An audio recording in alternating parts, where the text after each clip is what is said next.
কিছু বলুন স্যার, আপনি চলে যেতে পারেন না স্যার, প্লিজ বলুন স্যার, প্লিজ স্যার, প্লিজ চলে যেতে পারেন না কিন্তু স্যার, প্লিজ আমাদের বলে যান কি করে এরকম হলো স্যার, প্লিজ আপনি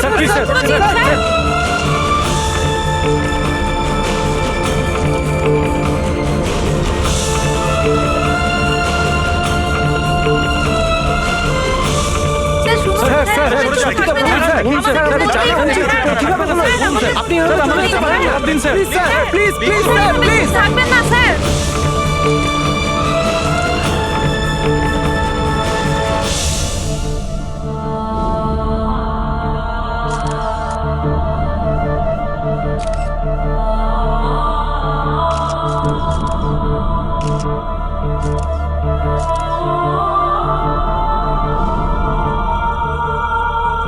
please please sir, please sir, কিছু তো বলুন স্যার, স্যার প্লিজ স্যার, এটা দরকার আমাদের জানা স্যার, প্লিজ স্যার, চেষ্টা করুন স্যার, প্লিজ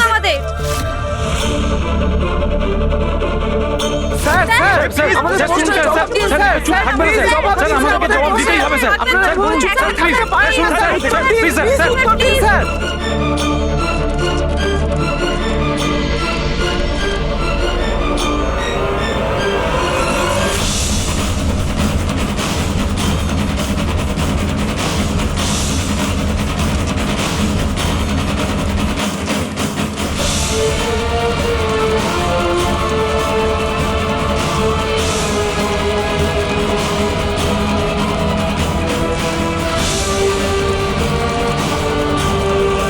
স্যার আপনি কেন গুলি চালাতে হলো স্যার, বলুন স্যার, বলুন কি কারণ ছিল যে আপনি গুলি চালাতে হলো স্যার, স্যার এটা আমাদের জানা দরকার, স্যার আমাদেরকে বলুন স্যার, স্যার স্যার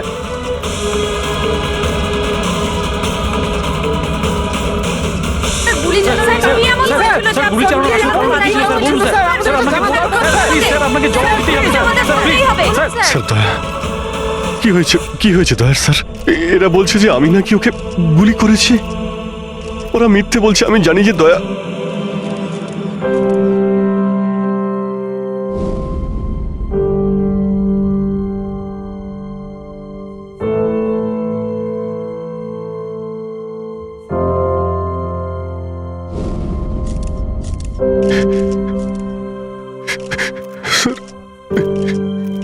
স্যার আমি জানি না স্যার, আমি কখন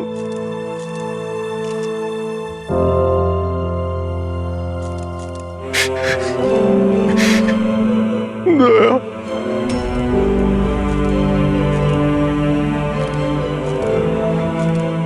না অভিজিৎ, তুমি ভেতরে যেতে পারবে না। তুমি দয়ার প্রাণ নিয়েছো, তোমাকে আমরা গ্রেপ্তার করছি।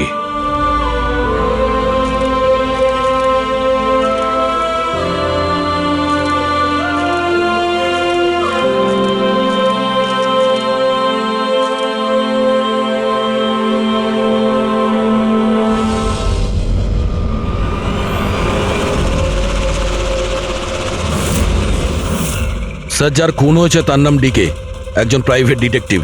ওর কাজের লোক লাশটা দেখেছে সকালে।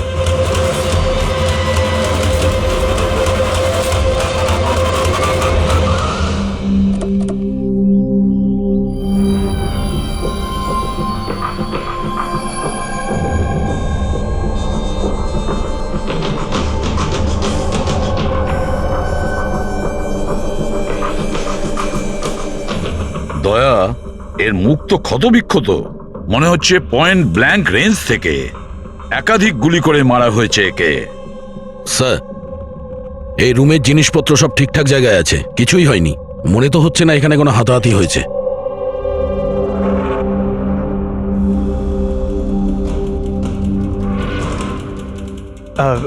স্যার, এই কাভার্ড আর লকার তো খোলা আছে, আর সব জিনিসপত্র নিজের জায়গায় আছে। দেখে তো মনে হচ্ছে যে কেউ এতে হাতই দেয়নি।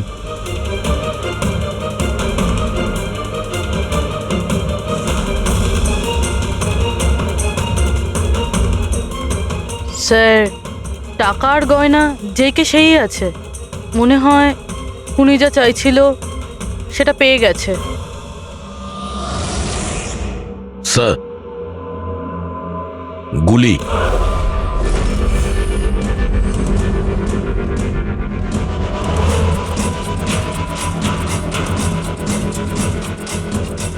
3টে গুলি চলেছে দয়া।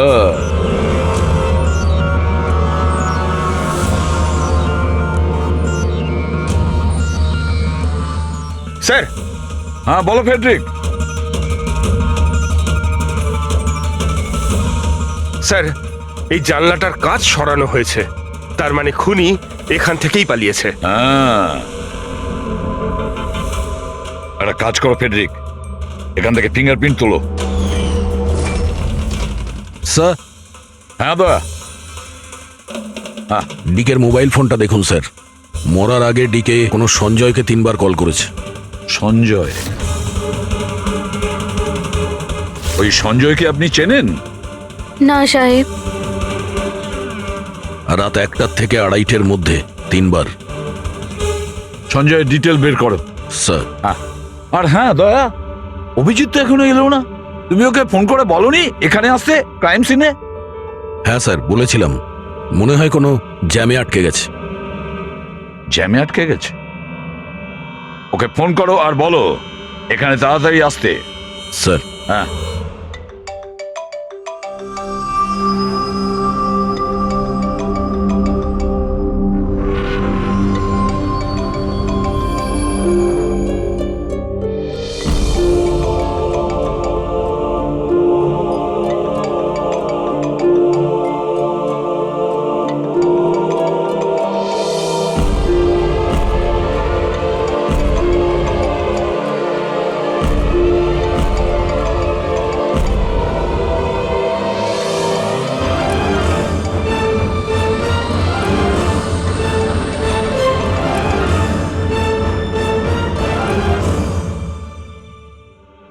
হ্যাঁ দয়া, অভিজিৎ কি বলছে, কোথায় ও?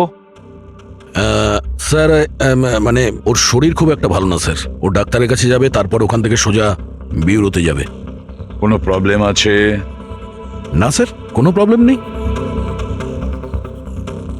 বুঝতে পারছি না, অভিজিৎ দিল্লি থেকে আসার পর কেমন অদ্ভুত আচরণ দেখছি ওর মধ্যে।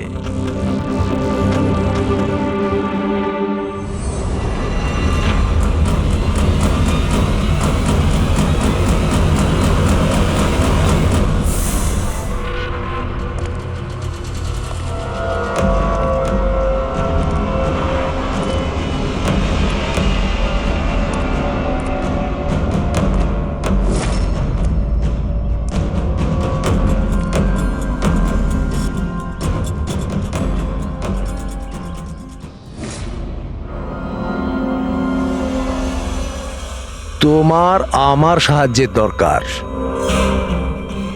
তোমার? হ্যাঁ? আরে ভাই, তুমি হলে গিয়ে সিআইডি অফিসার। হ্যাঁ, কিন্তু এই কাজটা এটা আমি একা করতে পারবো না। চলো ঠিক আছে, তোমাকে সাহায্য করব, এতে আর কি আছে। চলো চা তো খাওয়া যাক।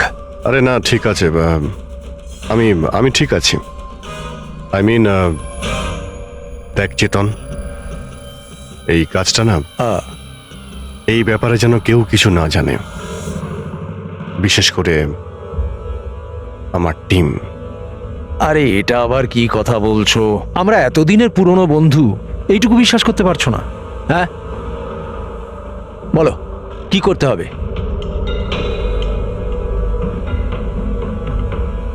ওকে ফলো করতে হবে, নজর রাখতে হবে, আর এর জন্য তোকে টাকাও দেব। কি কথা বলছো? বন্ধুত্বের মধ্যে টাকা? হ্যাঁ। আচ্ছা ঠিক আছে, যদি মনে করো টাকা দিয়ে দিও। ফলো কাকে করতে হবে?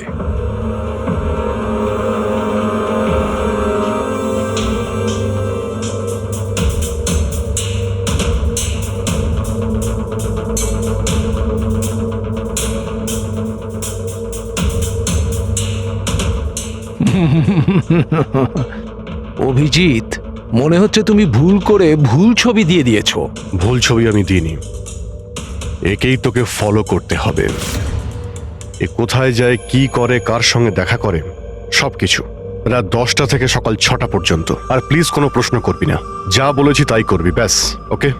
ওকে।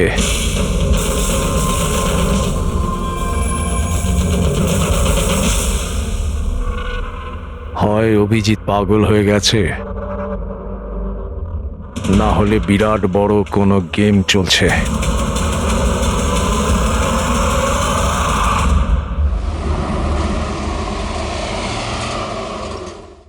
কি কি বলছেন? ও খুন হয়ে গেছে? মরার আগে ডিকে শেষবার ফোনে আপনার সঙ্গে কথা বলেছিল মাঝরাতে। কি কথা হয়েছিল আপনাদের মধ্যে? আমার কথাতে একজনের উপরে নজর রাখছিল, কোনো প্রমাণ পেয়েছিল, সেই জন্য আমাকে ফোন করেছিল। হায়ার করেছিলেন কেন? আমার বস মন্দিরা ম্যাডামের জন্য। মন্দিরা? কুমার জুয়েলার্সের ওনার, বিখ্যাত পেজ 3 সেলিব্রিটি। আশা করি আপনারা ওই দিল্লির কেসটার ব্যাপারে নিশ্চয়ই জানেন বোধহয়। ও হো হো হো হো, মন্দিরা কুমার, মন্দিরা দেবী। ওনার বিরুদ্ধে তো ওনার স্বামী, শ্বশুর, শাশুড়ি আর কেয়ারটেকারকে মারার অভিযোগ আছে, তাই না? ঠিক বলেছেন। কিন্তু সঠিক প্রমাণ না থাকার কারণে কোর্ট মন্দিরা দেবীকে ছেড়ে দেয়। আর তার কিছুদিন বাদেই মন্দিরা দেবীর পার্সোনাল অ্যাসিস্ট্যান্ট ঈশানা আত্মহত্যা করে নেয়।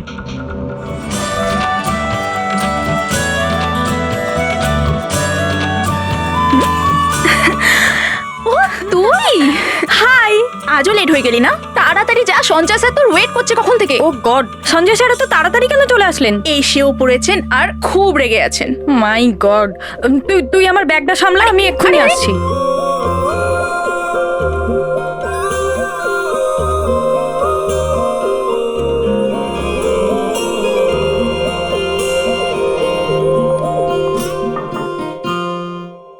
মে I come in sir? Come in.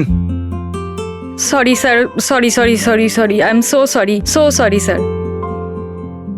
কটা বাজে বলো তো তুমি? এটা কোনো অফিসে আসার টাইম হলো? স্যার ট্রাফিক খুব বেশি ছিল। কি ট্রাফিকের কথা বলছো তুমি? রোজ একই কথা বলে যাও তুমি। হ্যাঁ, এই অফিসের বাকি লোকজনও তো ওই ট্রাফিক পেরিয়ে আসে, তাই না? হ্যাঁ বলো কুমার। না না, 30শে ডিসেম্বরের আগে কিচ্ছু করা সম্ভব নয়।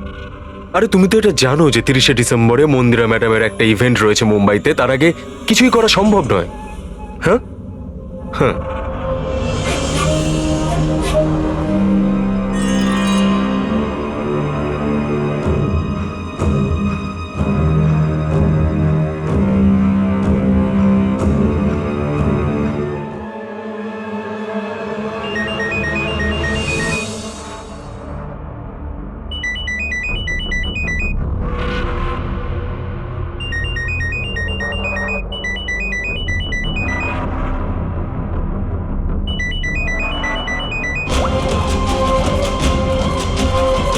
ঠিক আছে।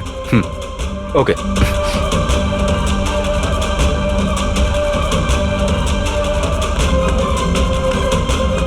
কি হলো? হ্যাঁ, কি হয়েছে নাকি? বাইরে ওভাবে কি দেখছো?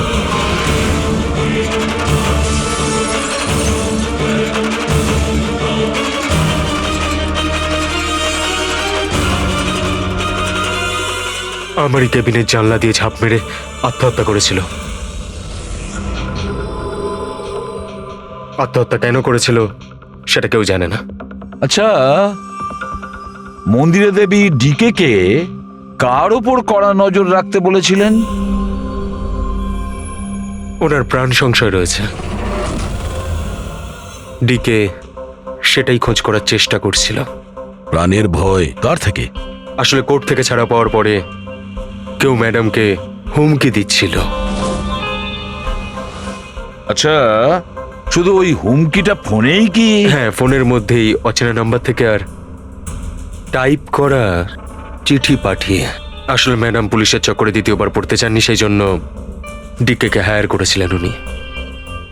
তো কিছু জানতে পেরেছে ডিকে? ওর হাতে কিছু প্রমাণ তো এসেছিল, কিন্তু ও সেটা পেন ড্রাইভে সেভ করে রেখেছিল। ওই পেন ড্রাইভটাও আমাকে দিতে চেয়েছিল, সেই জন্যই দিল্লি থেকে মুম্বাই এসেছিলাম আমি। কিন্তু ডিকের বাড়িতে ওর লকারটা খোলা ছিল। আচ্ছা, ওই লকার থেকে পেন ড্রাইভটা চুরি হয়ে যায়নি তো? হতে পারে দয়া। ওর বাড়িতে আমরা একটা ল্যাপটপও পেয়েছি স্যার, হয়তো ওর থেকে কিছু জানা যাবে। মন্দির এটা কি করে করতে পারলো? পুরো অ্যাকাউন্টটাই বন্ধ করে দিল। নিজেকে কি মনে করেন উনি? সবকিছু কি ওনার ইচ্ছা মতো হবে নাকি? এনারা কারা? সিআইডি। আমরা ওই মানে সঞ্জীবের সঙ্গে দেখা করতে এসেছি। আপনারা দুজন কে? স্যার ইনি কায়রা, মিস্টার কুমার, মন্দিরা ম্যাডামের মেয়ে। ও স্যার, আর ইনি ম্যাডামের রিলেটিভ মিস্টার সুবীর। আমরা মন্দিরা ম্যাডাম আর ওর ফ্যামিলির সঙ্গে কবে দেখা করতে পারবো? কারণ ওদের প্রাণ রক্ষা করার দায়িত্ব এখন আমাদের ওপর। ইনফ্যাক্ট মন্দিরা ম্যাডাম, কায়রার কাকাতো দাদা শেখর আর ওনার স্ত্রী সবাই আজ রাতেই আসছেন। 30শে ডিসেম্বর কুমার্স জুয়েলার্সের একটা বড় চ্যারিটি ইভেন্ট রয়েছে, তাতে পার্টিসিপেট করার জন্য। তাহলে ঠিক আছে, কালকে সকালেই দেখা হবে।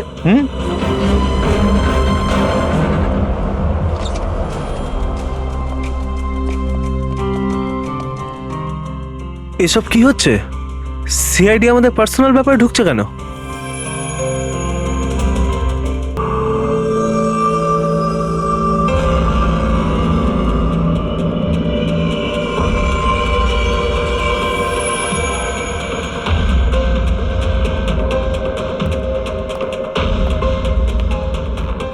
Good morning sir. Good morning. Hello sir, এখন কেমন আছেন আপনি? Murder investigation sir, private detective DK sir, বাড়িতেই মারা গেছে স্যার। এটা পুরো কেস ফাইল স্যার।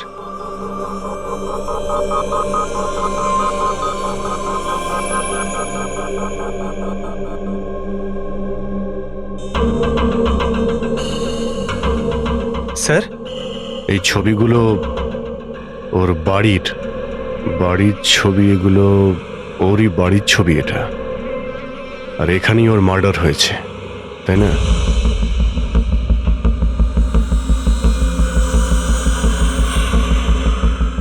হ্যাঁ, এখানেই ওর মার্ডার হয়েছে। পঙ্কজ, ঘুরিয়ে কেন জিজ্ঞেস করছেন? আমরা এইমাত্র তো সেটাই বললাম। সেটাই তো স্যার, মনে হচ্ছে ওনার শরীর এখনো ঠিক হয়নি, কোনো গন্ডগোল মনে হচ্ছে sir.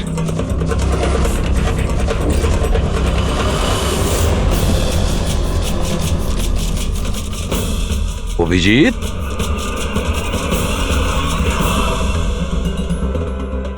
Good morning sir.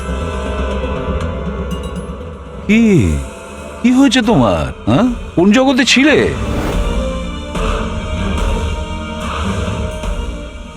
Abhijit, তোমার শরীর খারাপ ছিল না? তাহলে ডক্টরের কাছে যাওয়ার কথা ছিল, এখানে কেন?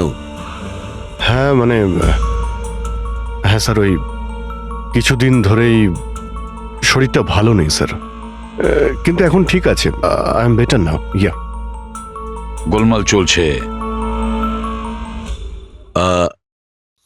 স্যার, ডিকে সঞ্জয়কে যে পেন ড্রাইভটা দিতে যাচ্ছিল, ওর যে ডেটা আছে ওগুলো উদ্ধার করার যে একটা উপায় আছে স্যার। পেন ড্রাইভ তো পাওয়া যায়নি তো। তাহলে ডেটা কোথা থেকে পাবে? স্যার, আছে না একটা উপায় আছে, ওই আমরা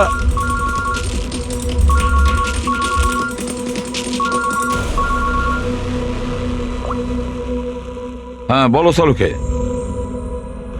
হ্যাঁ,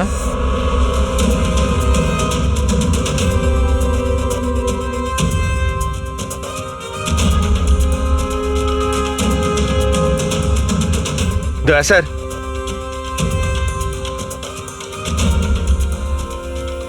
স্যার অভিজিৎ স্যারের শরীর এখনো ঠিক মনে হচ্ছে না।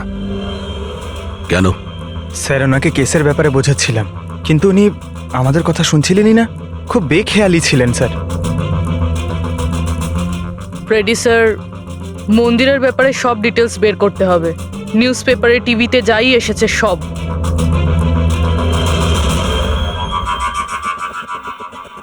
বাড়িতে ঢোকার একটাই রাস্তা আছে, মেন গেট। চাবি ডিকে আর ওর বাড়ির মেডের কাছে থাকে। বাথরুমের জানালা তার মানে খুনি খুনি বাথরুমের জানালার কাঁচ খোলে আর ভিতরে ঢোকে, আর তারপর অভিজিৎ ক্রাইম সিনে ছিলই না, আর এখানে তো বাথরুমের কোনো ফটোও নেই। তাহলে ও এগুলো কি করে জানলো? অভিজিৎ আমার কাছে কিছু লুকোচ্ছে, কিন্তু কি?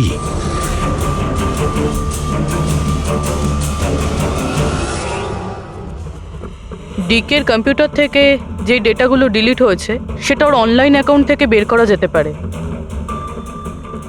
বাস একবার এই পাসওয়ার্ডটা ম্যাচ হয়ে যাক।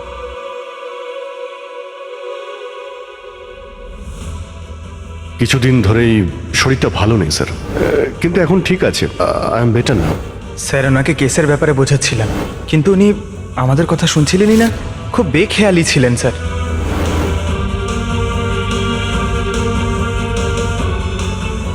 Yes sir, sir password match হয়ে গেছে।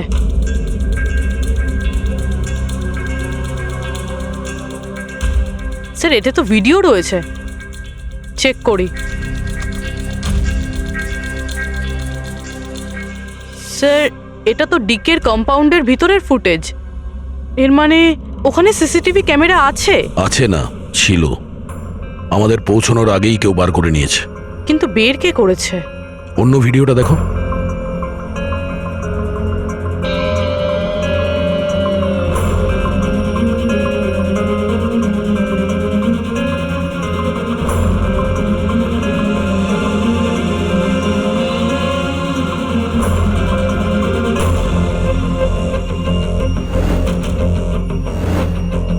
এটা কি করে সম্ভব?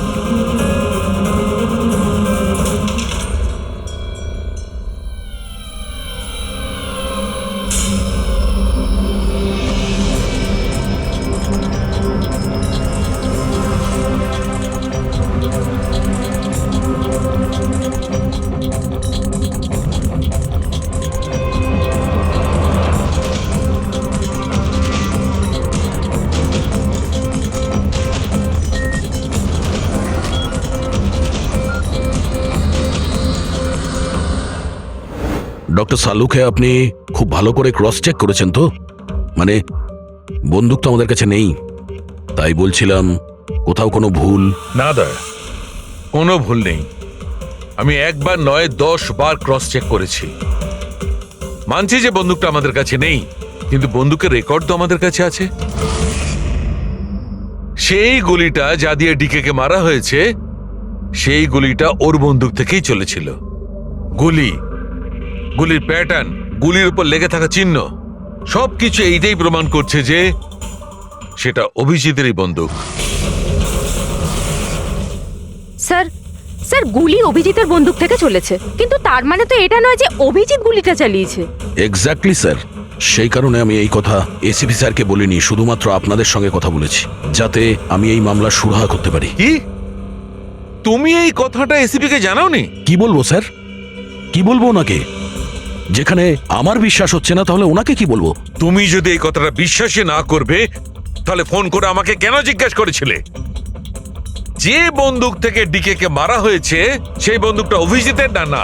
কি এমন ছিল যার জন্য তুমি অভিজিৎকে সন্দেহ করেছিলে? কি ছিল ওটা? এই কারণে ডক্টর, যখন আমরা একটু পিছিয়ে দাও।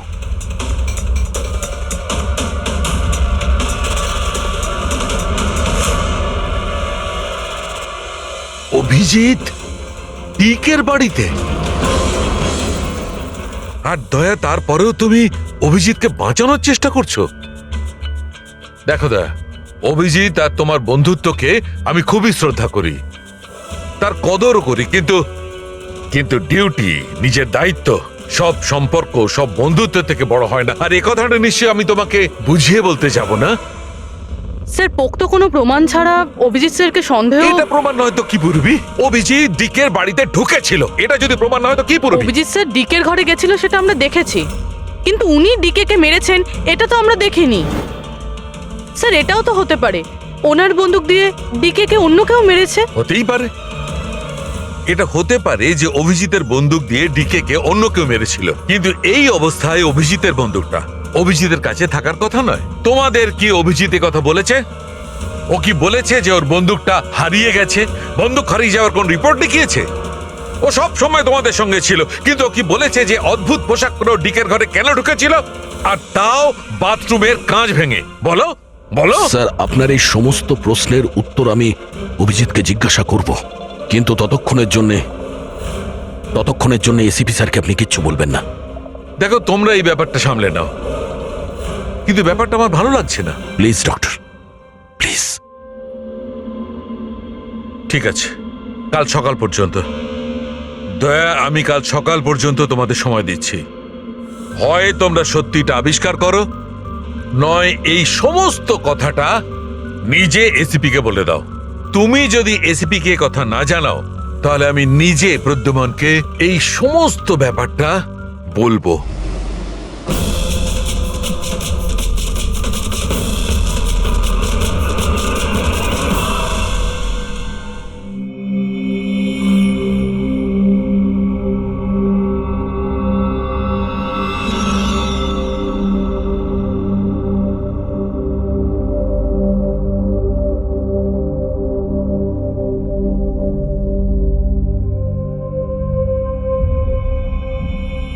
আধ ঘন্টার বেশি হয়ে গেল, 10টা থেকে 10:30 হয়ে গেল, এখনো আসেনি। সারা রাত মনে হয় অপেক্ষা করতে হবে।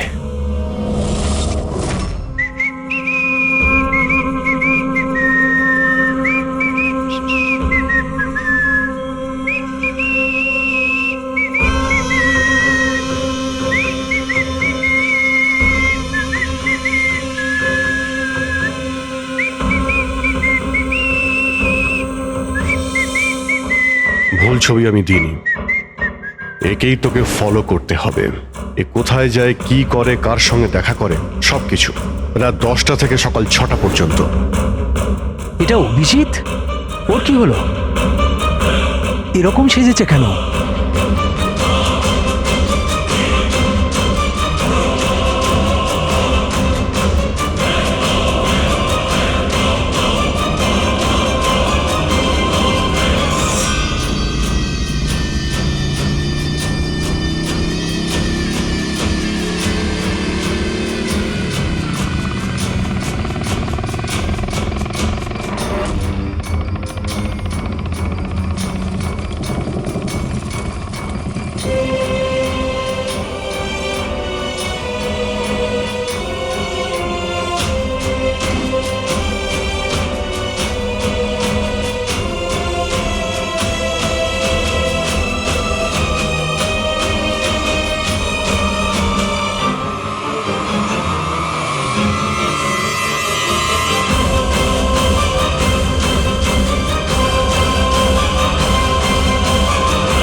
স্যার, দিল্লি থেকে সকলে এসে গেছেন।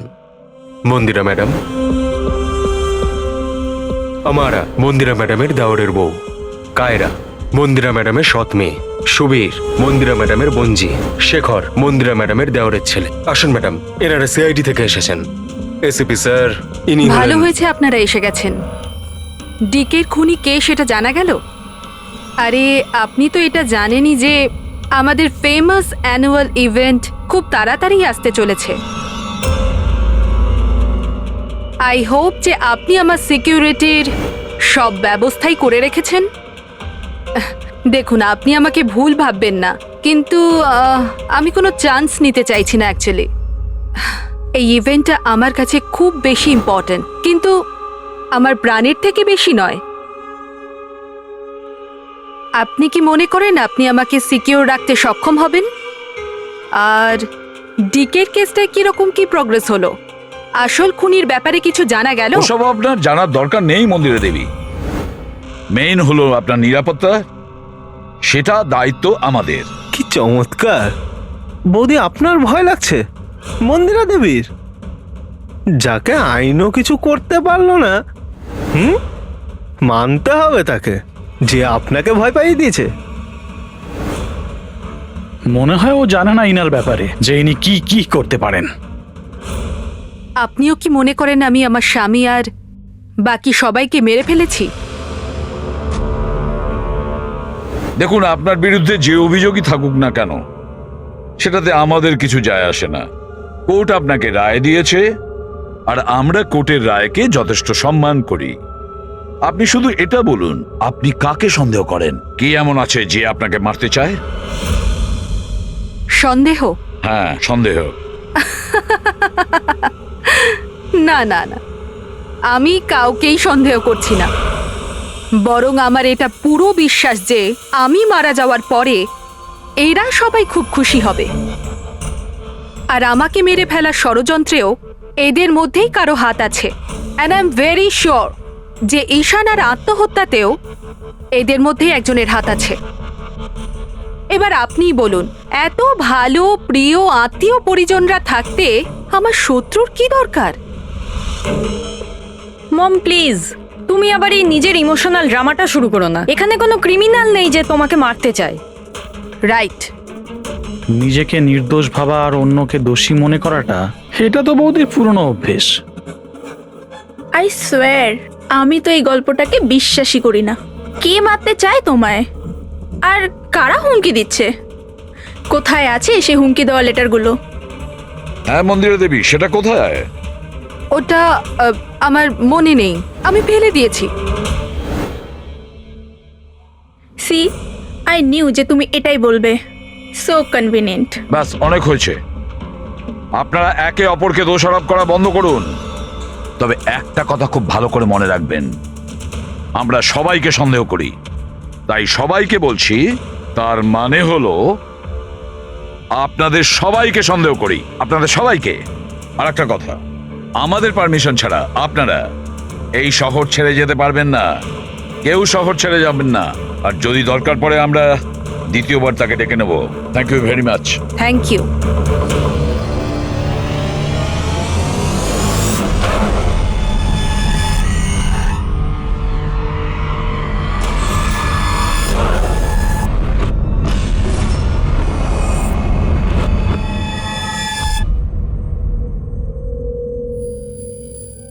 এটা এটা আমি?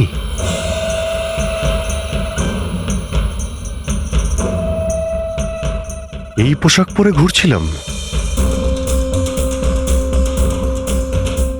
এই পোশাক তো রোজ আমার ওয়াশিং মেশিনে ধোয়া হয়।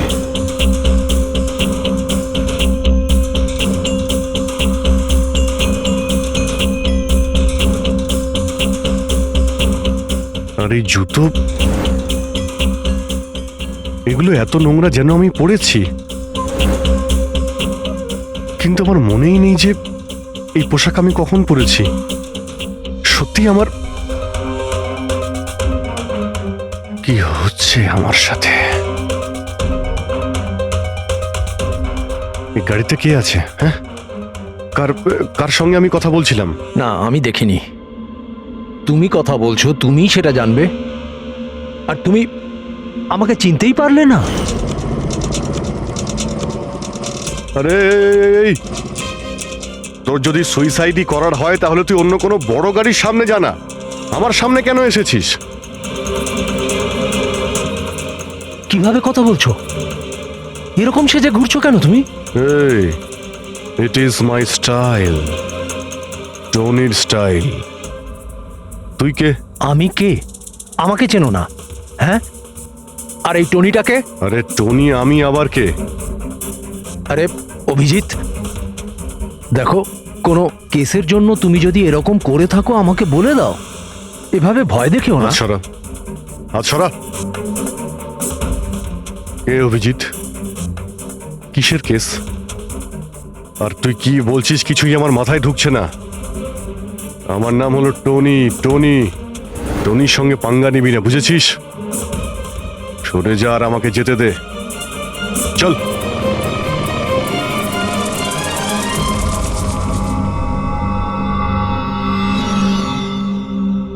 এই অভিজিৎ নিজেকে টনি কেন বলছে? টনি? কে কে টনি? সত্যি তোমার কিছুই মনে নেই? না, আমার কিছুই মনে নেই, সত্যি বলছি আমি।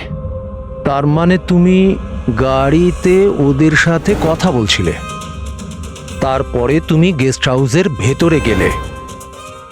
Guest house? হ্যাঁ, তার কিছুক্ষণ পরে তুমি বাইরে এলে। আমি গেস্ট হাউসের ভিতরে গেলাম? ভিতরে গিয়ে আমি কি করলাম? হ্যাঁ, তুই দেখেছিস কিছু করেছিলাম আমি? আমি কি করে দেখবো, আমি তো বাইরে ছিলাম না। সব কি হচ্ছে? আমাকে ওখানে যেতে হবে। কোথায়? গেস্ট হাউসের নাম কি? হ্যাঁ,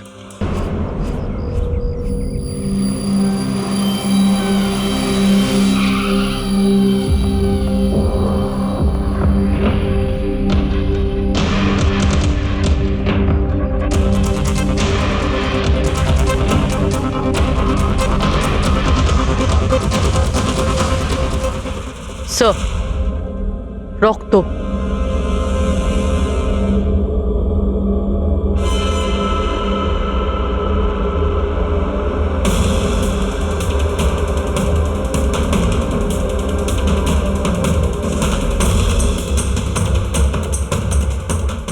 অভিজিৎ,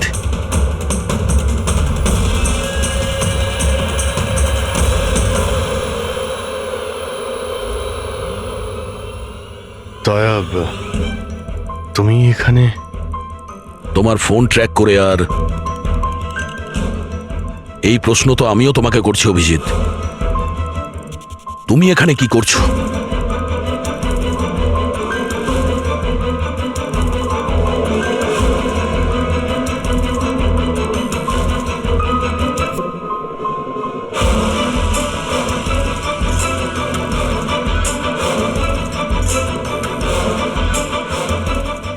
না, এটা আমি আমি আমি বলছি দয়া, এখানে এখানে কি হয়েছিল?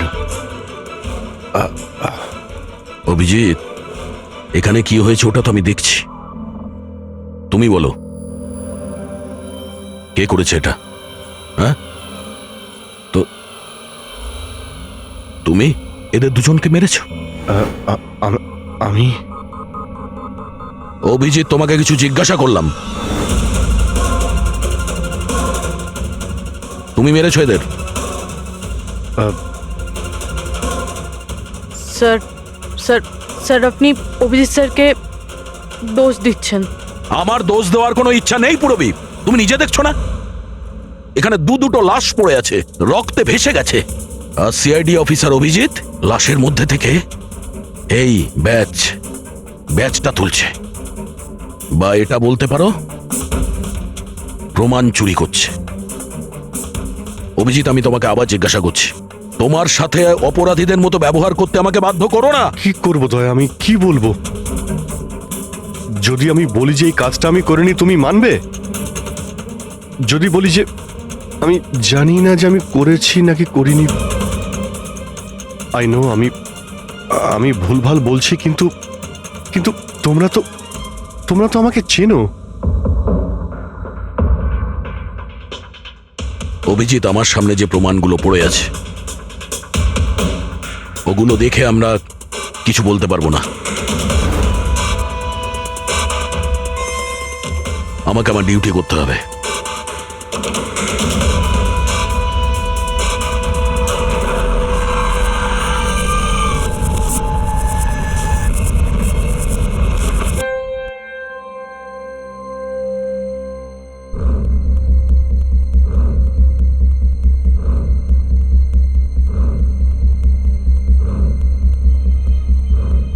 অভিজিৎ, এতক্ষণ ধরে একের পর এক জিজ্ঞেস করে যাচ্ছি তোমাকে, কিন্তু কোনো উত্তর দিচ্ছ না তুমি।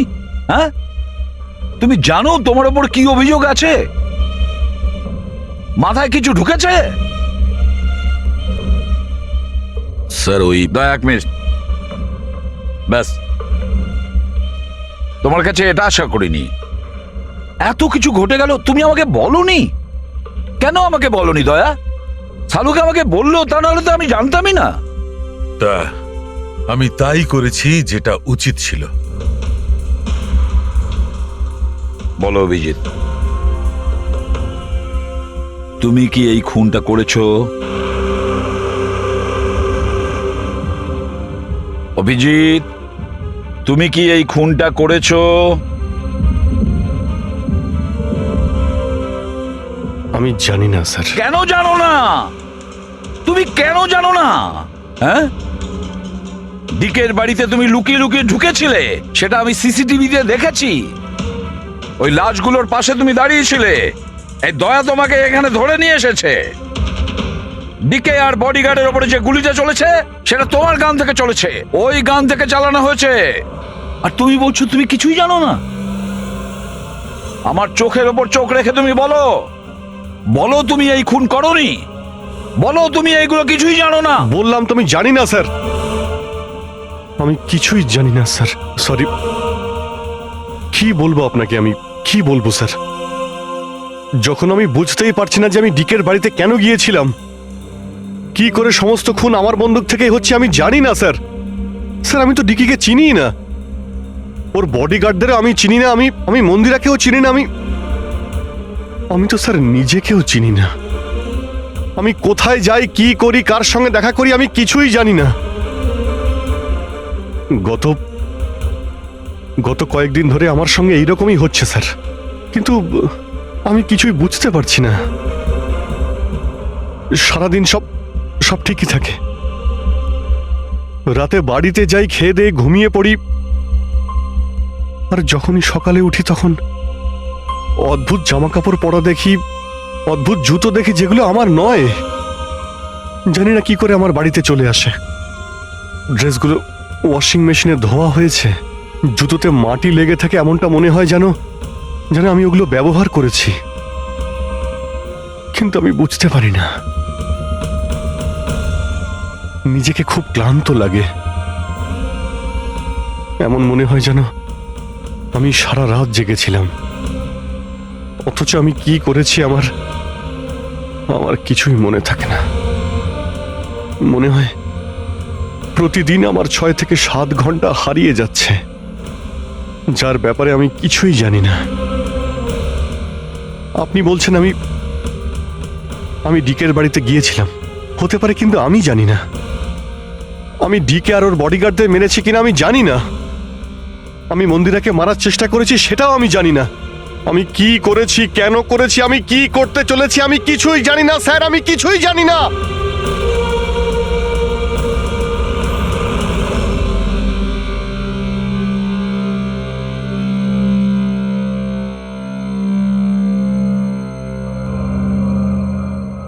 দেখো অভিজিৎ, এই মুহূর্তে তুমি নিজের জন্যে আর অন্যদের জন্যেও বিপজ্জনক। আমি তোমাকে একা ছাড়বো না, আমি তোমাকে নজরবন্দি রাখবো, আর দয়া তোমার ওপর নজর রাখবে।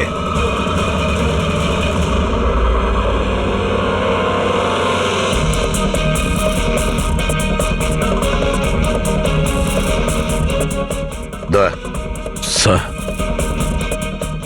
একটা কথা ভালো করে মনে রাখবে, তুমি নিজের বন্ধুর ওপর নয়, বরং একজন অপরাধী খুনির ওপর নজর রাখবে, এমন একজন লোক যে মানসিক ভারসাম্য হারিয়েছে। আজ থেকে এই কেসের তদন্ত আমি নিজে করব, আর তুমি অভিজিৎকে আটকাবে কোনো অপরাধ করা থেকে, আর তার জন্য যদি অভিজিতের ওপর গুলিও চালাতে হয়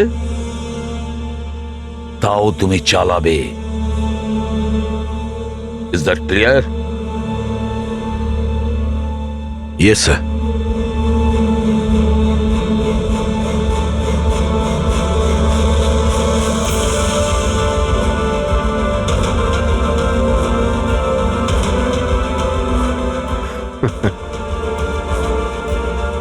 হাত করা পড়িয়ে দাও ভাই। শুনলে তো, মানসিক অবস্থা ঠিক নেই আমার, কখন কি করে বসি কিছুই জানি না। আটকাও আমায়, আমার হাতে আরো একটা অপরাধ হওয়ার আগে আটকাও আমায় ভাই। আপনাদের অফিসার, আপনাদের সিনিয়র সিআইডি অফিসার আমারই প্রাণের পিছনে পড়ে রয়েছে, আর উনি তাদেরকেও মেরে ফেলেছেন যারা আমার সিকিউরিটিতে ছিল। আর আপনি নিশ্চিন্ত হয়ে বলছেন ভয় পাওয়ার কোনো কারণ নেই। ও আপনারই চোখের সামনে সবাইকে মেরে ফেলছে, তা সত্ত্বেও আপনি বলে যাচ্ছেন যে ভয় পাওয়ার কোনো কারণ নেই। আশ্চর্য! আপনি শুধু এটা বলুন, আমি আপনাদেরকে আর কি করে বিশ্বাস করব? আজ আপনাদের একজন অফিসার সিরিয়াল কিলার বেরিয়েছে, কাল আবার অন্য কেউ বেরিয়ে ব্যাস আসবে। মন্দিরা দেবী, অনেক হয়েছে, অনেক কথা বলে ফেলেছেন। আমাদের ইন্সপেক্টর অভিজিৎ একজন সৎ এবং সাহসী অফিসার। নিজের দেশকে রক্ষা করার জন্য, সাধারণ মানুষের রক্ষা করার জন্য নিজের প্রাণও দিতে পারে। সে কোনোদিন খুনি হতে পারে না।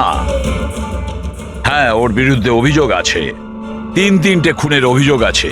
আপাতত এটা প্রমাণিত হয়েছে যে অভিজিৎ নিজের মানসিক ভারসাম্য হারিয়েছে। ও কি করছে ওর মনেই থাকে না, কার সঙ্গে দেখা করছে, কি বলছে, আর যখন নর্মাল হয়ে যায় কিছুই মনে থাকে না। তার মানে এই নয় যে ও একজন খুনি। আমি জোর দিয়ে বলতে পারি যে আপনার জীবন বিপন্ন, আর তাও আপনার এই আত্মীয় স্বজনদের কারণে। এক্সকিউজ মি, সব প্রমাণ আপনাদের অফিসারের বিরুদ্ধে পাওয়া গেছে, আর সন্দেহ আপনারা আমাদেরকে করছেন। হ্যাঁ, আমি সবাইকে সন্দেহ করছি। উনি তো আপনারই অফিসার, আপনি তো ওকেই বাঁচাবেন। এই 3টে খুনই কিন্তু ইন্সপেক্টর অভিজিতের গান থেকে চলা গুলিতেই হয়েছে। আর আপনি বলতে চাইছেন যে এই কাজটা আমাদের মধ্যে কেউ করে থাকতে পারে? আরে আমাদের কাছে আপনার ওই অফিসারের গানটা কোথা থেকে আসবে? শেখর বাবু, খুব তাড়াতাড়ি আমরা খোঁজ নিয়ে নেব যে ইন্সপেক্টর অভিজিতের গান আপনার কাছে কিভাবে গেল। আর মন্দিরা দেবী, আপনাকে একটা রিকোয়েস্ট করি, 30শে ডিসেম্বর আপনার যে ইভেন্টটা আছে সেটা ক্যান্সেল করবেন না। এই একটাই সুযোগ আছে খুনিকে ধরার জন্য, কারণ খুনি ওই ইভেন্টে নিশ্চয়ই আসবে।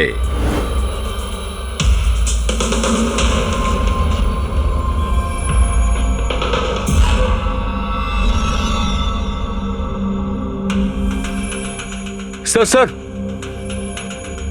হ্যাঁ সঞ্জয়, কি হচ্ছে? স্যার, আপনি অভিজিৎ স্যারের ব্যাপারে কিছু বলছিলেন যে ওনার ভিতরে অন্য একজনের প্রতিফলন ঘটে, স্মৃতিশক্তি ওনার, মানে উনি আগের দিন রাতের কথা মনে করতে পারেন না। হ্যাঁ, তো ঠিক এরকমই, এক্স্যাক্টলি এরকমই অন্য আরেকজনের সাথেও হয়েছিল। কার সঙ্গে বলুন? স্যার, ঈশানা। ঈশানা? যেদিনও আত্মহত্যা করেছিল তার কিছুদিন আগে থেকেই একদম এরকমই আচরণ করতে শুরু করেছিল। কি অদ্ভুত রকম হয়ে গিয়েছিল, অন্য মনস্ক থাকতো। যেদিন আত্মহত্যা করেছিল তার কিছুদিন আগে থেকেই একটা অদ্ভুত রিংটোন সেট করেছিল নিজের ফোনে, আর তারপর সেই দিন হঠাৎ করে ওই রিংটোনটা বাজতে শুরু করলো। আর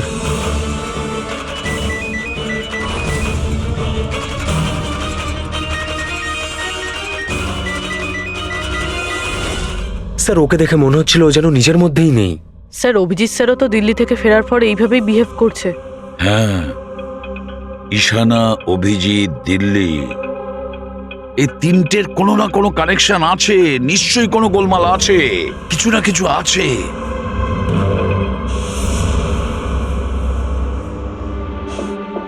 কফি। আরে খেয়ে নাও ভাই, কিছুই মেশাইনি। আমি এখানেই আছি, পালিয়ে যাচ্ছি না। অভিজিৎ, তুমি এই কথাগুলো লুকিয়েছো কেন আমাদের থেকে? লুকোতে হয়েছিল ভাই, কি করব আমি? আমি কিছুই বুঝতে পারছিলাম না যে আমি কি করব, আমার সঙ্গে কি হচ্ছে। যেখানে আমি নিজেই কনফিউজ, আমি সেখানে কি বলবো তোমাকে? সেই জন্যে, আর কোনো ব্যাপার নয়। আমার ওপর ভরসা ছিল না নাকি? আমাকে যোগ্য ভাবনি যে আমি তোমার কোনো সাহায্য করতে পারি? কি ভাই, এসব কি বলছো তুমি? ব্যাপারটা এরকম নয়। তাহলে বলনি কেন? আমার তো মনে হচ্ছে আমি তোমাকে চিনি না। এই মুহূর্তে আমি যার সঙ্গে বসে কথা বলছি সে অভিজিৎ নাকি অন্য কেউ?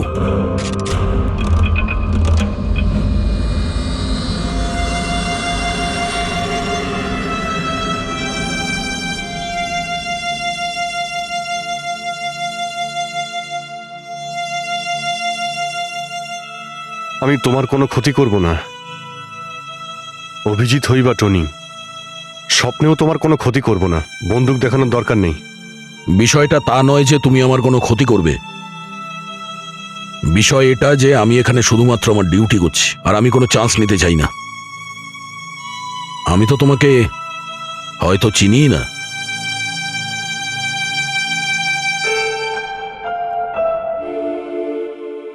ঠিক আছে, তুমি যখন বুঝতেই পারছো না আর কি বলবো।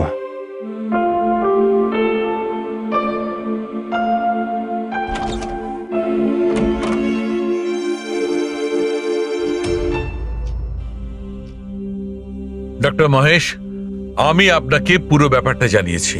এবার আপনি বলুন আপনার কি মনে হচ্ছে। দেখুন, এক্ষুনি আপনারা যেটা বললেন যে এই অভিজিৎ আর ঈশানার ব্যাপারে, এটার থেকে তো একটা ব্যাপার একদম পরিষ্কার যে দুজনের কন্ডিশনই একদম সমান। Artificially induced split personality. এটাকে যদি সোজা ভাষায় আপনাদের বোঝাই তাহলে এই কন্ডিশনে পেশেন্টের মস্তিষ্কে তার এই নিজের ব্যক্তিত্ব ছাড়াও অন্য আরও একটা ব্যক্তিত্ব প্ল্যান্ট করা হয়, যেটা কোনো বিশেষ কারো আদেশ বা নির্দেশ অনুযায়ী চলাচল করে। আর এটাকে এমনভাবে সেট করা হয় যাতে ওই ব্যক্তিত্ব বিশেষ ধার্য করা সময়ে বিশেষ ধরনের ট্রিগার পেলে ওই ব্যক্তিত্বকে সম্পূর্ণ প্রভাবিত করে। আর যতক্ষণ এই প্রভাব চলতে থাকে সে পুরনো ব্যক্তিত্বের বিষয়ে না তো কিছু জানতে পারে আর না তার সেই পুরনো ব্যক্তিত্ব সম্বন্ধে কিছু স্মরণে থাকে। এটা হলো মানুষের মস্তিষ্ক। এই মস্তিষ্কের দুটো ভাগ রয়েছে। সচেতন মস্তিষ্ক মানে কনসাস স্টেট অফ মাইন্ড, যার মধ্যে আমরা এখন আছি। অচেতন মস্তিষ্ক মানে semi conscious state of mind, মানে যখন আমরা ঘুমিয়ে থাকি তখন সক্রিয় হয়। আর কখনো কখনো জেগে থাকার সময়ও কোনো নেশার বা কোনো ওষুধের প্রভাবেও আমাদের অচেতন মস্তিষ্ক সক্রিয় হয়ে ওঠে। সচেত আর অচেত দুটো অবস্থাতেই মস্তিষ্ক ভিন্ন ভিন্ন কাজ করে, কিন্তু এই অবস্থাতে দুটো মস্তিষ্কই যা চিন্তা করে, কোনো কথা বা কোনো স্মৃতি সব সেভ করে নেয়। সচেত মস্তিষ্কের মধ্যে সেভ করা কথাবার্তা আমাদের অনেক বছর ধরে মনে থাকে, কিন্তু অচেত মস্তিষ্কে সেভ করা কথাবার্তা আমাদের মনেই থাকে না। ডক্টর মহেশ, এটা একটা হিপনোটাইজার মতো সম্মোহন, যাতে মানুষের মস্তিষ্ককে পুরো কন্ট্রোল করে যা কিছু করানো যায় রোবটের মতো, আর পরে কোনো বিশেষ আওয়াজ করে ওই সম্মোহনটাকে ভেঙে দেওয়া যায়, মানুষের কিছুই মনে থাকে না। না না না ডক্টর সালুকে, সম্মোহন একদম আলাদা প্রক্রিয়া। সম্মোহন অবস্থায় আপনি মানুষকে ততক্ষণই কন্ট্রোল করতে পারেন যতক্ষণ সে সম্মোহিত আছে। সম্মোহিত অবস্থা থেকে একবার বেরিয়ে আসার পর তাকে আবার সম্মোহিত করতে হয়। এখানে ব্যাপারটাই পুরো আলাদা। এখানে মানুষের মস্তিষ্কে একটা ঘটনা যা আদৌ ঘটেইনি, একটা ব্যক্তি যার কোনো অস্তিত্বই নেই, তাকে ওই মানুষের মস্তিষ্কের ভিতরেই প্ল্যান্ট করা হয়। তার মস্তিষ্কে এই কথাটাই ফিট করা হয়। আচ্ছা, তার মানে এত কিছু অভিজিতের সঙ্গেও ঘটেছে। কোনোভাবে অভিজিৎ ওই ট্রিগারগুলো পেয়ে যায়, যার কারণে টনি জেগে যায়। Exactly sir. রাতে অভিজিৎ ঘুমিয়ে পড়ার পর নিশ্চয়ই কোনো না কোনো আওয়াজ শুনতে পায়, যেটা ওই টনির জন্য একটা ট্রিগারও হতে পারে। হয়তো ওই আওয়াজটা শুনেই টনি জেগে যায়, কিন্তু অভিজিৎ সেখানেই ঘুমিয়ে থাকে। টনি জেগে যায় যে টনি আসলে খুনি, একজন বদমাশ, একজন অপরাধী। আর অভিজিৎ যাদেরকে চেনে ও তাদের কাউকেই চেনে না। যদি এটাই হয়তো অভিজিতের ভেতরের টনিকে কোনোভাবে কমেন্ট দেওয়া হয়েছে মন্দিরাকে মেরে ফেলার জন্য, তাহলে 30শে ডিসেম্বর ইভেন্টে টনি এর পরিণাম দেখতে চায়। মন্দিরাকে মেরে ফেলার চেষ্টা করবে 2 দিন পরেই, 30শে ডিসেম্বর।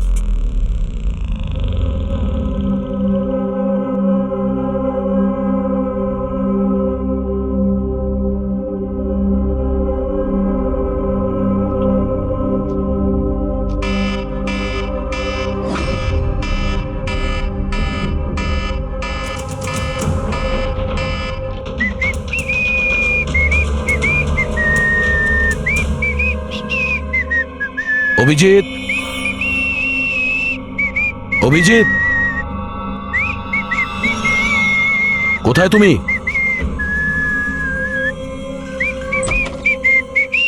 অভিজিৎ, অভিজিৎ, ওই শুনতে পাচ্ছ না?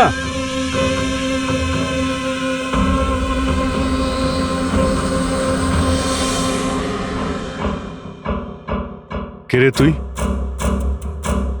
তুই আমার বাড়িতে কি করছিস? অভিজিৎ, টনি, তুমি এখান থেকে পালাতে পারবে না। তুমি এখানে নজরবন্দি আছো, এই ঘরের ভেতরেই থাকতে হবে, বুঝেছো? টনিকে তার কাজ করতে দে। যদি আমার রাস্তাতে বাধা দিস তাহলে জীবনটাও হারাবি তুই। চল এবার যেতে দে। বাড়ির বাইরে না, ভেতরে। হাত সরা, হাত সরা। তোকে তো বললাম যে আমাকে তুই বাধা দিস না। আমার মাথা গরম করিস না। আমার কাজের সময় কেউ বাধা দিতে পারবে না আমায়। চল। টনি, তুমি কোথাও যাবে না, এখানে, এখানেই থাকবে তুমি, বুঝেছো? কি বললি? টনির গায়ে হাত তুললি তুই? টনির গায়ে হাত তুললি তুই? অভিজিৎ, অভিজিৎ, অভিজিৎ,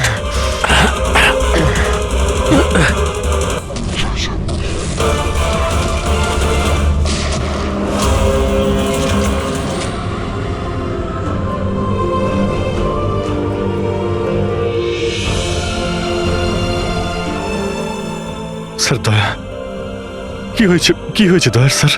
এরা বলছে যে আমি নাকি ওকে। না অভিজিৎ, তুমি ভেতরে যেতে পারবে না। তুমি দয়ার প্রাণ নিয়েছো, তোমাকে আমরা গ্রেপ্তার করছি।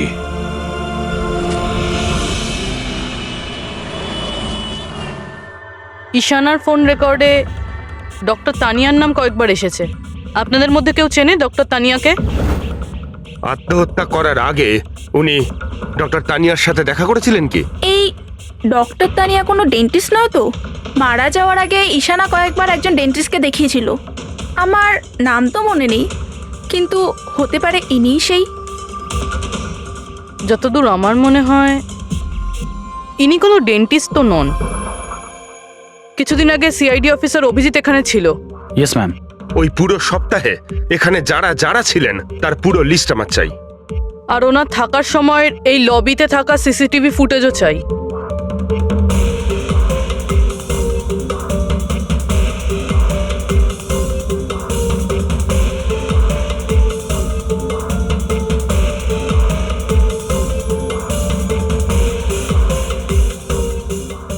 এক মিনিট পজ করুন। এই মহিলাকে যার সাথে অভিজিৎ স্যার কথা বলছে? পুরবি, এই লিস্টটাতে ডক্টর তানিয়ার নাম আছে। উনি এখানেই ছিলেন যতদিন অভিজিৎ স্যার এখানে ছিলেন। মনে হচ্ছে ওই মহিলাই।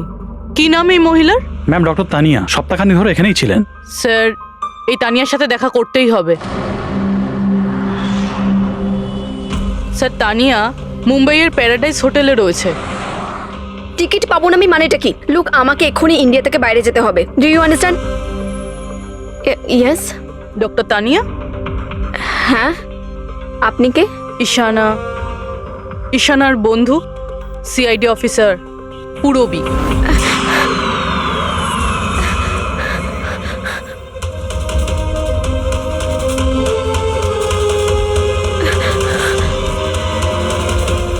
পালানো অত সহজ নয়। কোথায় পালাচ্ছেন তানিয়া দেবী?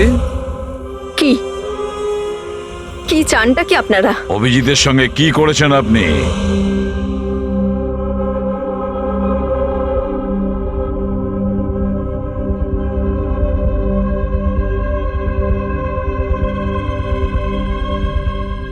ঈশানা আর অভিজিতের ব্রেনের ওপর আমি এক্সপেরিমেন্ট করেছি। ঈশানাকে আত্মহত্যা করার জন্য আর অভিজিৎকে একটা মার্ডার করানোর জন্য আমি প্রোগ্রাম করেছিলাম। কিভাবে কিভাবে সেই প্রোগ্রামটা করেছেন? আর্টিফিশিয়ালি ইলিউশন স্প্লিট পার্সোনালিটির সাহায্যে আমি দুজনের ব্রেনটাকে সেট করি, আর নিজের সেট করা শিডিউলের অনুযায়ী এই দুজনকেই এরকমভাবে প্ল্যান করেছি যে কোনো রকমের আওয়াজ হোক বা রিংটোন বাজুক, আর যখনই আওয়াজ হোক না কেন ওদের সমস্ত অর্ডারগুলি মানতে হবে, যে কোনো উপায়ে। ওই ফোন নাম্বারটা যেখান থেকে ওনার কাছে ফোন আসে, কার নাম্বার সেটা? ওটা একটা পিসিও নাম্বার।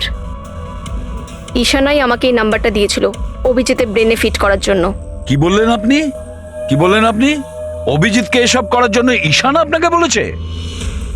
হ্যাঁ। আর ঈশানা যে আত্মহত্যা করেছে সেটা কি, সেটার কারণ কি? ওটা আসলে ঈশানা নিজেই বলেছিল আমাকে করতে। হোয়াট?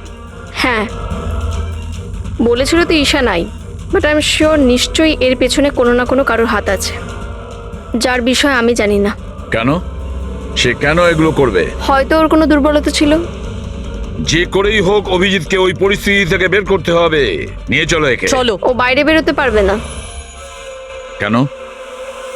আমি অভিজিতের ব্রেনকে প্রোগ্রাম করেছি। সম্মোহন নয়, যে ইচ্ছে হলো আর ভেঙে দিলাম। আমি অভিজিতের ব্রেনের মধ্যে একটা খুনিকে প্ল্যান্ট করেছি, টনিকে। এটাই হলো সেই আর্টিফিশিয়ালি ইনডিউস পার্সোনালিটি, যেটা আর কোনোদিনও বাইরেই আসবে না। আমি যদি চাই তাহলেও অভিজিৎকে কোনোদিন বাইরে বের করতে পারবো না, কিন্তু আমি যদি এরকমটা করি হয়তো অভিজিৎ পাগল হয়ে যাবে বা ও মারাও যেতে পারে। মানে যখনই ট্রিগার হবে টনি মন্দিরাকে মেরেই ছাড়বে, আরও ততক্ষণ থামবে না যতক্ষণ না সত্যিকারে মেরেই ফেলছে মন্দিরাকে। আর এসবের মধ্যে যে আসবে সেই মারা যাবে। মন্দিরাকে মারার জন্য ট্রিগারটা কি? কি ট্রিগার আছে অভিজিতের জন্য? ঈশানার কেসে ট্রিগার ছিল একটা রিংটোন, আর অভিজিতের কেসে ট্রিগার হলো একটা রিমাইন্ডার টোন, একটা বিশেষ ধরনের বিপ, যেটা আমি অভিজিতের মোবাইলে সেট করে দিয়েছি। হ্যাঁ, অভিজিৎ মন্দিরাকে কিভাবে মারবে? কি প্রোগ্রাম সেট করেছো তুমি বলো? ও ততক্ষণ মন্দিরাকে ছুরি দিয়ে স্ট্যাপ করতে থাকবে যতক্ষণ না ও মন্দিরের অনেক রক্ত দেখে ফেলছে। কটা নাগাদ প্রোগ্রাম সেট করা হয়েছে? 10টা নাগাদ। মাই গড, 2 ঘন্টা বাকি আছে। গ্রেপ্তার করো একে।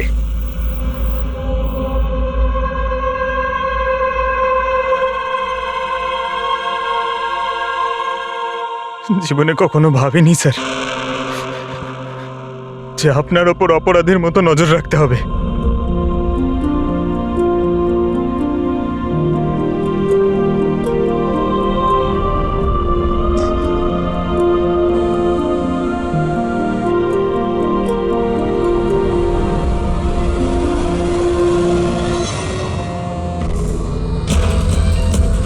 পঙ্কজ, ড্যাম ইট, ফোনটা ধরো।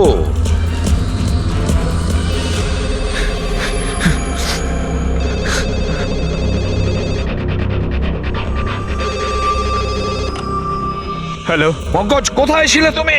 মোবাইলটা ধরোনি কেন? সরি স্যার, আমার ফোন সাইলেন্টে ছিল। স্যার আমি এখানেই আছি অভিজিৎ স্যারের কাছে। শোনো আমার কথা, এক্ষুনি তুমি অভিজিতের ফোনটা সুইচ অফ করো। কি স্যার, ফোন সুইচ অফ করবো? ওর ফোন সুইচ অফ করো যেভাবে আমি বলছি, এখনই, এই মুহূর্তে। অভিজিৎ স্যারের ফোন স্যার? প্রশ্ন করো না, যা বলছি তাই করো। অভিজিতের ফোন বন্ধ করো। দেখো, হাতে আমাদের সময় নেই। অভিজিৎ যে কোনো সময় খুনি হয়ে যেতে পারে। যাও তাড়াতাড়ি। না না,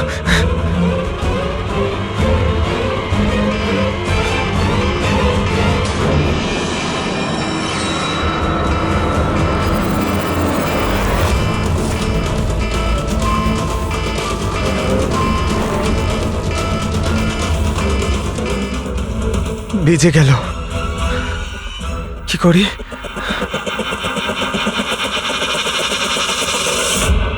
অভিজিৎ স্যার, অভিজিৎ স্যার কোথায় গেলেন?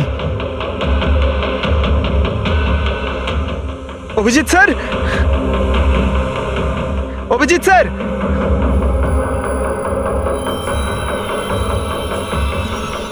স্যার! তুই আমাকে আটকে রাখবি? হ্যাঁ, আমাকে আটকে রাখবি তুই? টনিকে? হ্যাঁ, টনি আর টনির কাজের মাঝে যে আসবে তাকে মরতে হবে, মরতে হবে তাকে।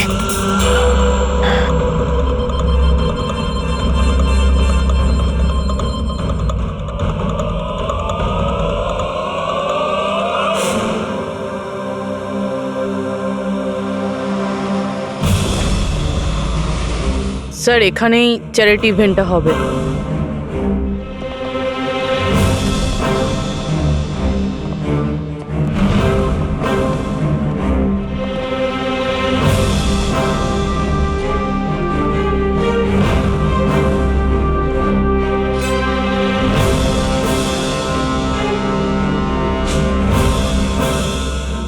আপনারা এখানেই দাঁড়ান প্লিজ।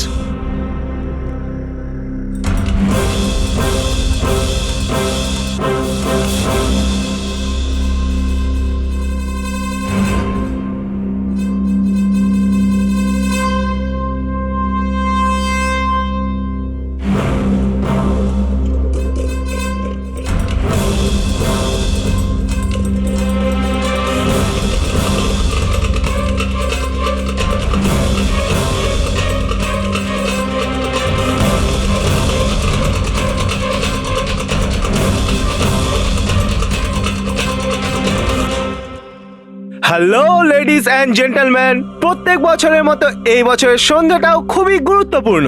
কারণ হলো মন্দিরা জুয়েলার্স অ্যানুয়াল চ্যারিটি ইভেন্টের জমা করা সম্পূর্ণ টাকাটা দিল্লি ও মুম্বাইয়ের বিভিন্ন অনাথ আশ্রম আর বৃদ্ধাশ্রমগুলিতে দেওয়া হবে। একবার জোরে হাততালি ডিকেসি চ্যারিটির জন্য। প্রত্যেক বছরের মতো এই বছরও আমাদের প্রধান অতিথি আছেন। তিনি আর কেউ না, তিনি হলেন মিসেস খান্না। তাহলে আসুন বন্ধুরা, একটা জোরে হাততালি দিয়ে স্বাগত জানাই মিসেস খান্নাকে। Mrs Khanna,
Abhijit sir, Abhijit sir,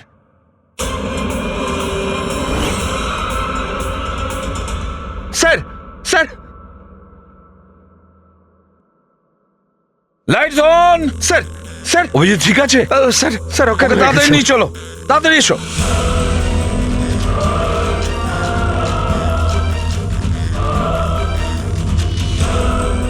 দরজা খুলুন।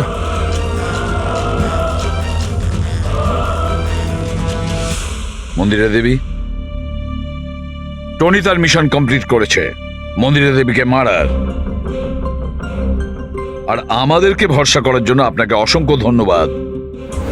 আপনারা সবাই আমাকে এখানে আনলেন কেন? আমার তো এখন স্টেজে থাকা উচিত। ম্যাডাম, আমাদের একটা প্ল্যান আছে। প্ল্যান? রবি,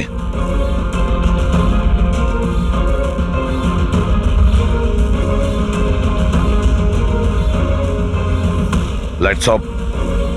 মন্দিরা দেবী,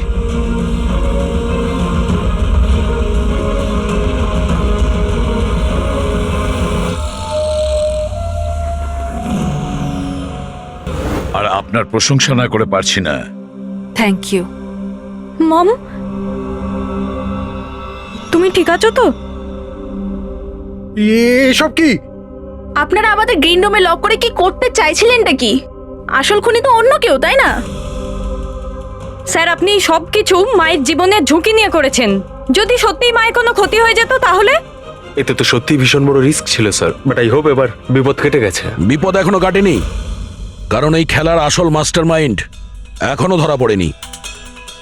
গল্প এখনো অনেক বাকি আছে।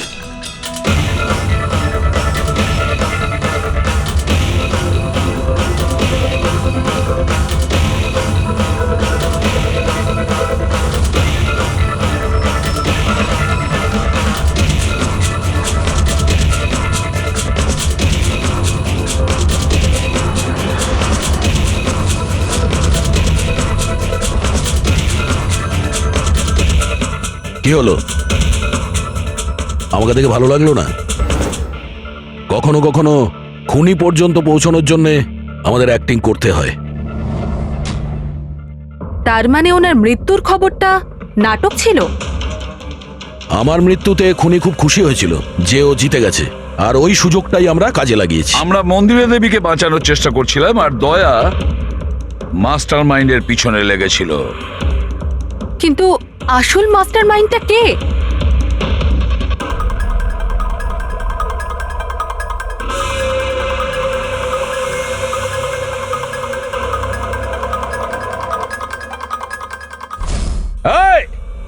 স্যার, স্যার কেউ পালালো স্যার।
অপরাধের রাস্তা সবসময় সংকীর্ণ হয়ে থাকে।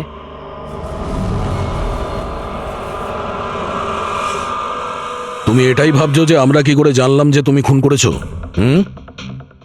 আমরা তো এটা জানতাম যে এই মাস্টার মাইন্ড মন্দিরা দেবীর নিজেরই কোনো লোক।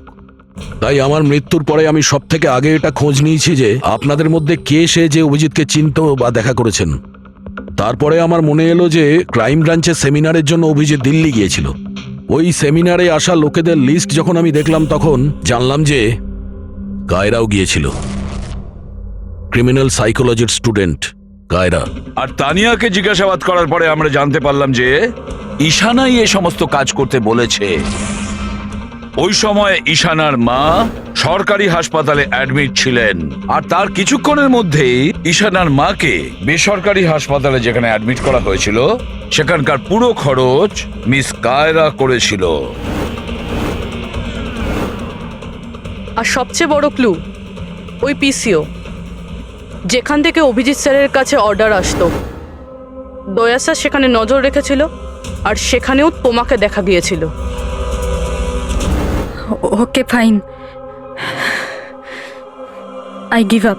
মেনে নিচ্ছি যে আপনারা খুবই স্মার্ট, কিন্তু স্যার এই কথাটা তো আপনিও মানবেন তাই না, যে আমিও অনেক স্মার্ট? হ্যাঁ, স্মার্ট তো তুমি বটেই। ক্রিমিনাল সাইকোলজির একজন ব্রিলিয়ান্ট স্টুডেন্ট, যে সৎ মায়ের থেকে নিজের পুরো পরিবারের খুনের বদলা নিতে চেয়েছিল। লোকেদের মস্তিষ্ক নিয়ে খেলা করা আর তাদের নিজের চক্রব্যূহে ফাঁসানো, এটাই এনার বিশেষত্ব। তাই আমি ভাবলাম যে এনাকে এনারই পদ্ধতিতে মেরে দিলে কেমন হয়।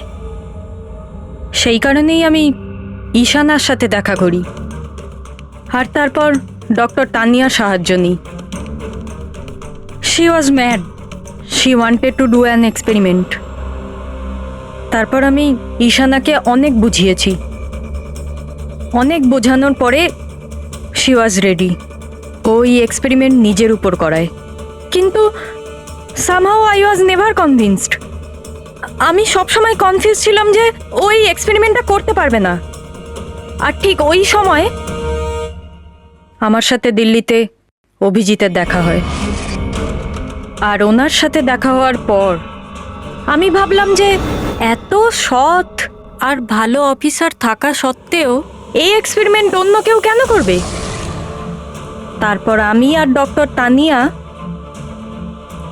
অভিজিৎকে ব্যবহার করি।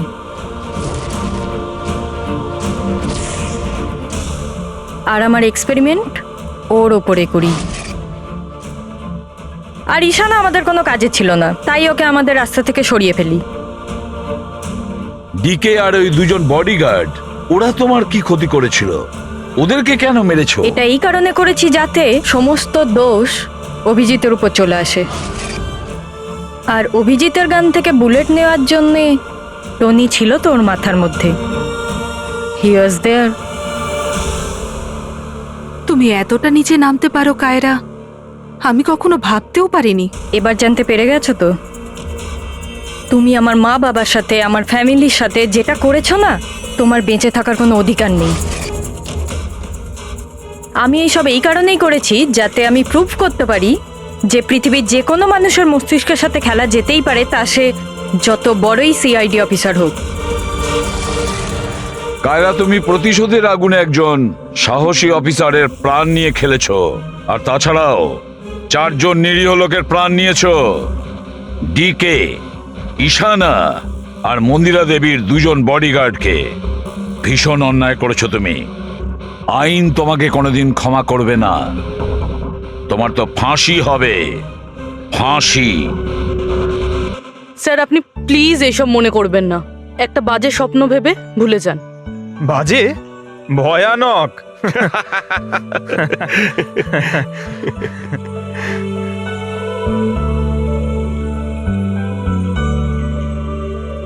বস, হ্যাঁ বলো সালুকে, বলো। কেস তো সলভ হলো? হ্যাঁ, কেস তো সলভ হলো, কিন্তু কিন্তু কি? বস, অভিজিতের মস্তিষ্কে যে টনিকে প্ল্যান্ট করা হয়েছিল, সেই উদ্দেশ্যটা সফল হয়েছে। তারপরে এখন আর কেউ ট্রিগার ধরবে না, ওর কানের সামনে কেউ গান করবে না, যার কারণে অভিজিৎ টনি হয়ে যেত। হ্যাঁ হ্যাঁ, কিন্তু বস, কিন্তু কি? বস, কথাটা এই, টনি অভিজিতের মস্তিষ্ক থেকে কখনো যাবে না। কি? টনি অভিজিতের পার্সোনালিটির অংশ হয়ে গেছে বস। কেউ জানে না যে কবে, কখন, কোথায় সামনে এসে যাবে।